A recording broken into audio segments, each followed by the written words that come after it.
இன்றைய கர்த்தருடைய வார்த்தையின் வெளிப்பாட்டை கவனிக்கலாம். சங்கீதம் 139:16. என் கருவை உம்முடைய கண்கள் கண்டது, என் அவயவங்களில் ஒன்றாகிலும் இல்லாத போதே அவைகள் அனைத்தும் அவைகள் உருவேற்படும் நாட்களும் உம்முடைய புத்தகத்தில் எழுதியிருக்கிறது. தாயின் வயிற்றில உருவாகும் பொழுதே ஆண்டுடைய கண்கள் உங்களை கண்டு இருக்கிறது. ஒரு குழந்தை உண்டாயிருக்கிறது என்று ஒருத்தர் சொல்லும் பொழுது தேவன் சொல்லுகிறார், நான் அதை கண்டுவிட்டேன். அது மட்டுமல்ல, அனைத்தும் உங்கள் வாழ்க்கையினுடைய எல்லா சரித்திர பதிவுகளும் தேவனிடத்தில் ஏற்கனவே பதிவு செய்யப்பட்டது. உங்கள் வாழ்க்கையில் நடக்க வேண்டிய எல்லா நிகழ்வுகளும் ஏற்கனவே தேவனால் திட்டமிடப்பட்டிருக்கிறது.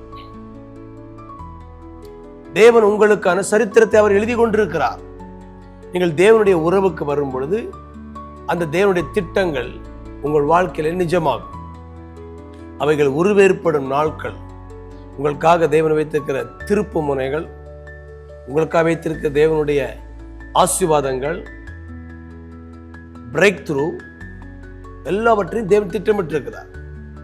இப்படி சொல்லுகிறேன், உங்களுடைய கடைசி அத்தியாயத்தை தேவன் அறிந்திருக்கிறார்.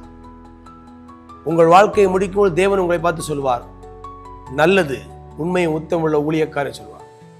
ஆகையால் நீங்கள் தேவனாலே இந்த உலகத்துக்கு கொண்டு வரப்பட்டிருக்கிறீர்கள். தேவனுடைய முன் தீர்மானிக்கப்பட்ட திட்டங்களின்படிதான் உங்கள் வாழ்க்கை நகர்ந்து கொண்டிருக்கிறது. உங்கள் வாழ்க்கையினுடைய ஒவ்வொரு சந்திப்பும் ஒவ்வொரு நிகழ்வுகளும் தேவன் ஏற்கனவே திட்டமிட்டிருக்கிறது. அப்பாயிண்டட் டைம், சரியான நேரத்தில் சரியான நபர்களை சரியான இடத்துல உங்களோடு இணைப்பார், உங்களுக்கான உயர்வுகளை தருவார், திருப்புமுனை ஆவார். நீங்கள் செய்ய வேண்டியது இந்த தாவீதை போல, என் கருவை உம்முடைய கண்கள் கண்டது.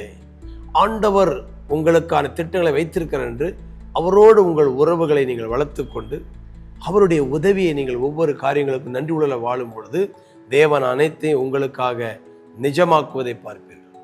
இந்த வார்த்தை உங்களுக்கு தீர்க்கதரிசனமாய் நிறைவேறுவதாக ஜெபிக்கலாம். தகப்பனே, இந்த நாளிலும் சங்கீதக்காரன் சொன்னது போல எங்கள் வாழ்க்கையின் அனைத்து புத்தகங்களும் பாடங்களும் சரித்திரங்களும் இது ஏற்கனவே எழுதி வைத்திருக்கிறீர். அவைகள்தான் நிஜமாய் கொண்டிருக்கிறது. நாங்கள் அதை அறிந்தவர்களாக தேவனுக்கு நன்றியாக இருக்கும் பொழுது அவைகள் எல்லாம் எங்களுடைய சாட்சிகளாய் மாறட்டும். ஆசீர்வதிக்கிறேன் இயேசுவின் மூலம்.